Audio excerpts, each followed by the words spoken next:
first question will be about concept, very often used concept of post-Soviet countries and philosophy. Do you think that Ukraine is already post-Soviet country or still not? Which is very interesting. I never use the concept of a post-Soviet, but the concept that is usually used is post-communist for the post-communist countries, and it is mostly identified with the East.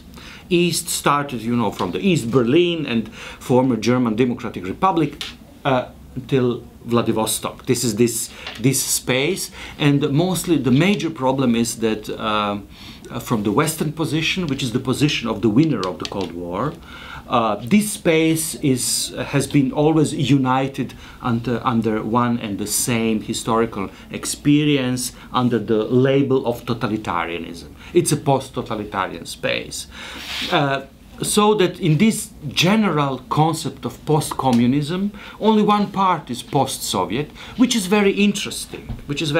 Just I can remind you that from the perspective of Yugoslav communism, already in the 50s, the Soviet system was a form of state monopoly capitalism worse than the Western one.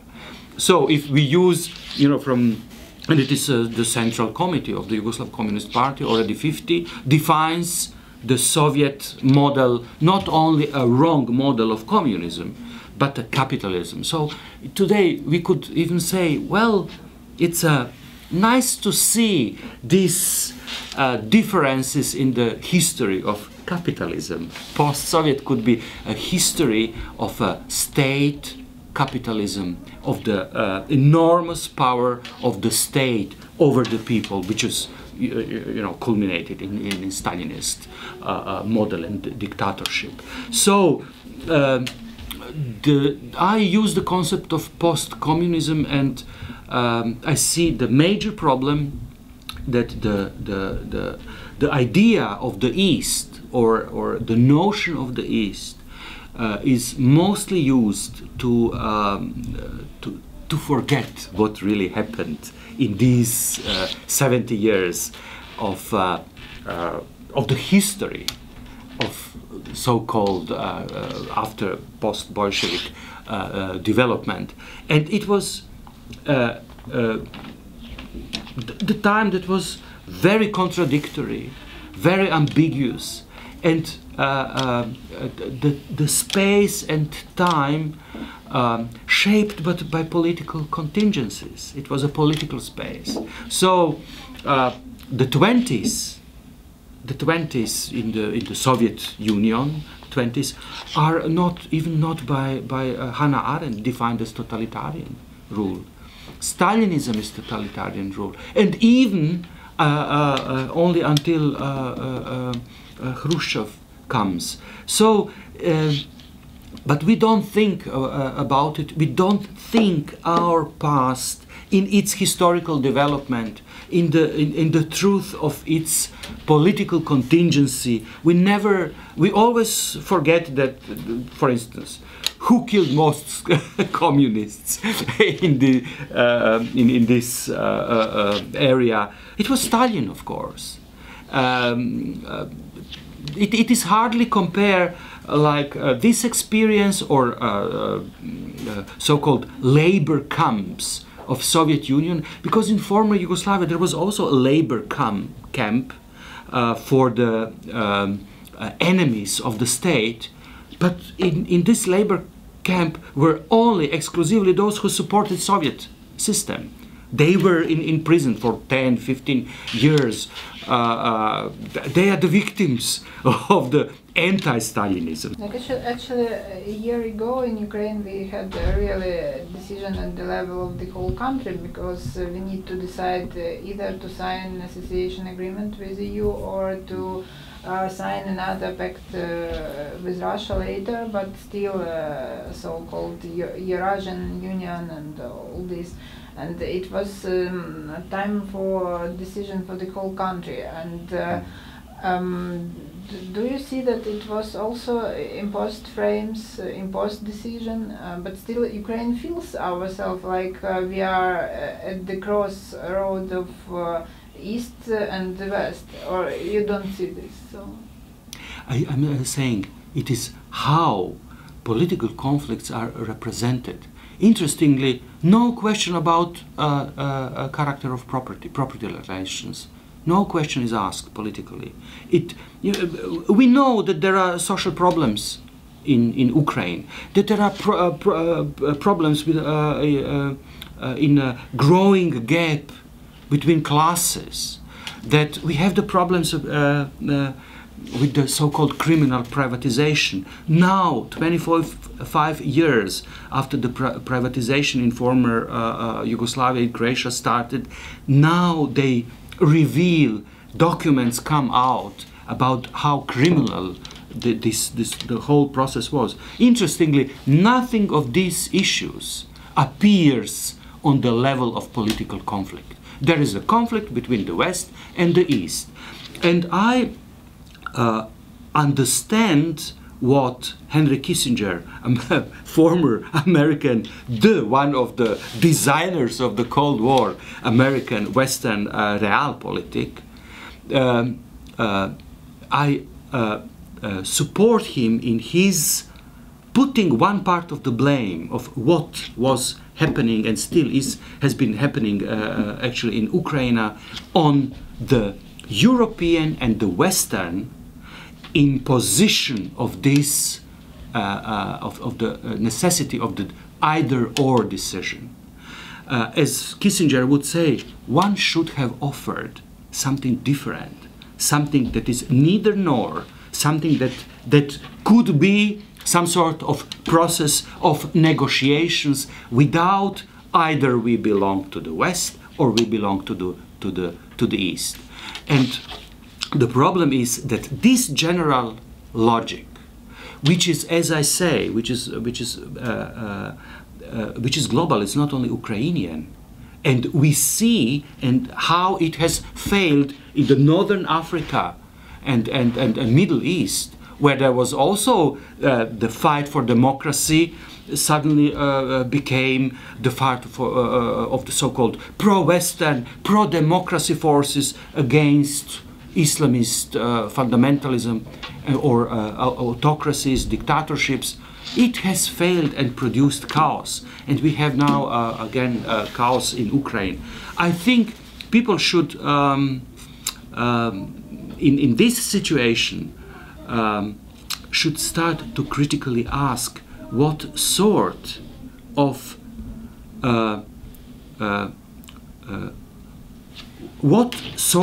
difference it is, what sort of decision it is when you are asked to decide for either for the East or for the West. This is not this decision for between the so-called what is Eastern? I don't know what this is. Eastern Soviet, post-Soviet, Putinist, Tsarist, Stalinist type, and which is of course bad, and the good Western one, because what is good about West could become very bad somewhere else, as it is in Syria, as it is in Iraq, as it is in Libya. So for me, the people should ask first what sort of decision it is, and ask themselves whether they are able to make this decision. Probably it is too late. Actually, when we started all our revolution, we had not only different. We had no choice between just some abstract values like maybe okay, just abstract values, but between some very concrete things. For example, we have situation with corruption. It's a really problem in Ukraine as well in many other countries, but still we have EU which has more fair and more clear regulations and more possibilities to fight corruption. And we have like an alternative Russia who has a very corrupted system, and for which it's a normal practice to take out some big business from some businessman, and it's okay. So we decided not about only values, but also on the basis of some practice things. And now we really see this choice between Russia and EU like no alternative choice, because we have like a vision of renewal of Soviet Union, like golem, like maybe something which was dead and now becomes alive artificially, like Frankenstein, maybe something like that from eastern side. And from the western side we have, of course, also problematic environment, but still we have more possibilities there. At least we see this. And how you can comment on this choice between imaginary reality of Kremlin, which built on propaganda and all this, and our illusions about EU? There are two imaginaries. It's a conflict between two imaginaries. But the problem is, you took the example of corruption, and saying, well, Europe had better regulation, etc. This is always so. Some capitalist countries are beneficiaries of this capitalist system. As you know, a capitalist system produces differences within each country, and some of them imperial part of the capitalist world order, with whole of its colonial history, is in a better position. It's much more powerful to be able to make free decisions, to have a free choice. My question is whether Ukrainians really believe that they have a free choice. This is the same thing as in the bourgeois political sphere, where all people, all individuals are equal to make a free choice.